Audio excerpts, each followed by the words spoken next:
Hello दोस्तों। स्वागत है आप सबका मेरे YouTube channel the legal lady में और मैं हूं एडवोकेट प्रीति सांगवान। क्या आपने कभी सोचा है कि आपका काम सरकारी दफ्तर में महीनों से क्यों अटका हुआ है, या फिर आपके क्षेत्र में सड़क के लिए, किसी स्टेडियम के लिए या किसी भी सरकारी योजना के तहत कितना बजट पास हुआ है? क्या आप ये जानकारी जुटा सकते हैं? हाँ, भारत में एक ऐसा कानून है जिसके जरिए आप सरकारी विभाग से सीधे जानकारी मांग सकते हैं, और इसको हम कहते हैं राइट टू इंफॉर्मेशन एक्ट 2025, यानी कि सूचना का अधिकार 2025।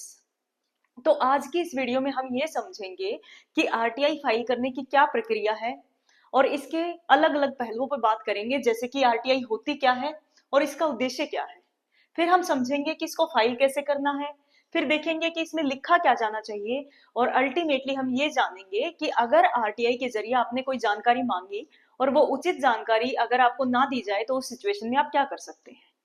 तो सबसे पहले हम समझेंगे कि आरटीआई है क्या। आरटीआई का मतलब है राइट टू इंफॉर्मेशन, यानी कि सूचना का अधिकार। तो आरटीआई आपको एक ताकत देती है कि आप किसी भी सरकारी विभाग से या किसी मंत्रालय से कोई भी सरकारी जानकारी आप जुटा सकते हैं। ये आपका अधिकार है आरटीआई एक्ट के जरिए। अब आरटीआई होता क्या है और इसका उद्देश्य क्या है?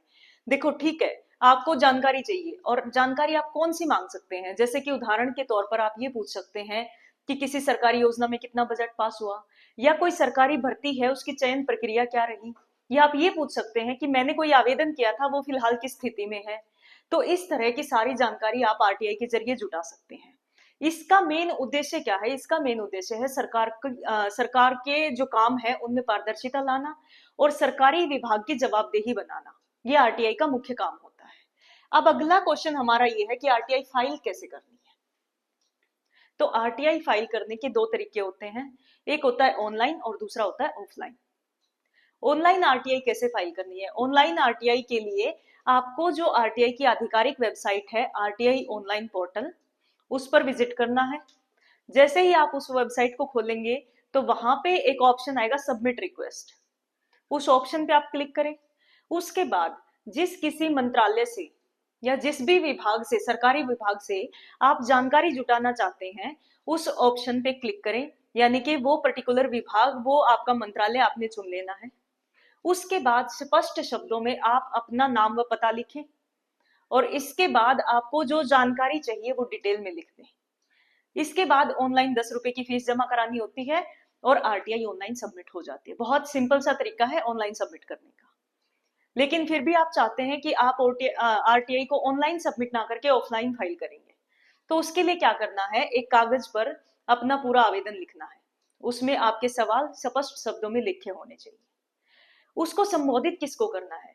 जिस विभाग से, जिस मंत्रालय से आपको जानकारी जुटानी है, उसके पब्लिक इंफॉर्मेशन ऑफिसर होते हैं जिनको पीआईओज कहते हैं, उनको आपने वो एप्लीकेशन संबोधित करनी है। अपना नाम और पता लिखना है।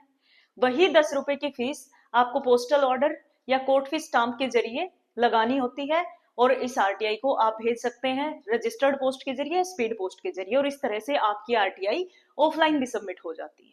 ठीक है, ये आरटीआई फाइल करने का तरीका होता है। थर्ड जो पहलू है वो ये है कि आरटीआई में लिखा क्या जाना चाहिए। तो सबसे सिंपल सी बात है कि आपको अपना नाम पता तो सब लिखना ही है। मंत्रालय आपको देखना है कि कौन से को आप संबोधित करना चाह रहे हैं, किस मंत्रालय से आप जानकारी जुटा रहे हैं, किस विभाग से आप क्या पूछना चाह रहे हैं। सेकंड जो इंपॉर्टेंट चीज है वो ये है कि आरटीआई में कभी भी क्वेश्चन नहीं लिखे जाते, सिर्फ आप जानकारी मांगते हैं। यानी कि आप ये नहीं पूछ सकते कि मेरा चयन क्यों नहीं हुआ, आप ये पूछ सकते हैं कि इस सरकारी भर्ती की चयन प्रक्रिया क्या थी। आप ये नहीं पूछ सकते कि ये रोड यहां से क्यों नहीं गया। आप ये पूछ सकते हैं कि इस रोड का जो पास किया गया है वो कहां से पास किया गया है। मतलब शिकायत दर्ज कराना आपका आरटीआई के जरिए नहीं हो सकता। आपको सॉरी, आप सिर्फ जानकारी ले सकते हैं, आप कोई क्वेश्चन नहीं कर सकते, आप कोई शिकायत नहीं कर सकते। ठीक है, आरटीआई में आपने क्या लिखना है? जितना स्पष्ट और सटीक आप सवाल लिखेंगे, जवाब मिलने की संभावना उतनी ही ज्यादा होती है।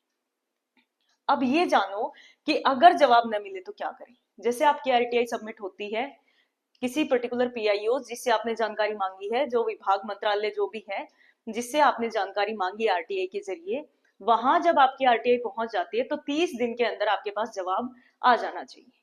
यानी जो संबंधित अधिकारी है उसको 30 दिन के अंदर आरटीआई का जवाब देना होता है। लेकिन अगर आपको 30 दिन के अंदर जवाब नहीं मिलता या आप जवाब से सेटिस्फाई नहीं होते, तो पहला ऑप्शन आपके पास फर्स्ट अपील का होता है।